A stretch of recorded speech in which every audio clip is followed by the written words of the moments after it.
वय वाढलं आहे म्हणून एक्सरसाइज आपल्याला थांबवायची नाही आहे, तर योग्य पद्धतीने तुम्ही कसं सुरू करायचं आहे. तर बघा, या व्हिडिओमध्ये ह्या 2 महिलांना ना गुडघेदुखीचा थोड्या प्रमाणात त्रास आहे. आता त्या इथे येतात, एक्सरसाइज त्यांनी सुरू केलेली आहे. आता तुम्हीसुद्धा करू शकता. यामुळे काय होणार आहे बघा, या सोप्या मुवमेंट्समुळे ना तुम्ही तुमचा हळूहळू फॅट कमी करणार आहात. बॉडी तुमची फ्लेक्सिबल बनणार आहे. हात आणि खांद्यांसाठी जो पण कडकपणा आहे, जो स्टिफनेसपणा आहे, तो कमी होणार आहे. तुमचा बॅलन्स आणि स्ट्रेंथ वाढवण्यासाठी खूप छान एक्सरसाइज आहे. यामुळे तुम्ही तुमचं पूर्ण शरीर हलकं आणि ॲक्टिव्ह ठेवणार आहात. आता बघा, जर तुम्हाला सवय नसेल ना, तर घाई करून एक्सरसाइज करायची नाही. तुम्ही व्हिडिओमध्ये पाहू शकता, एकदम सोप्या पद्धतीने आणि एकदम सावकाश करतायत, अजिबात घाई नाही. त्यामुळे आपल्या शरीराला त्रास देऊन आपल्याला कोणताच व्यायाम करायचा नाही आहे.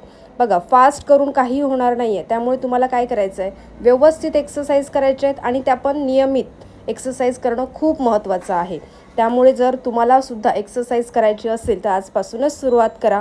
तुमचं वय नाही तर तुमची इच्छा महत्त्वाची आहे. आणि हा व्हिडिओ आवडला ना तर व्हिडिओला एक लाईक करा, चॅनलला सबस्क्राईब करा. आपण भेटूया नेक्स्ट व्हिडिओमध्ये. धन्यवाद.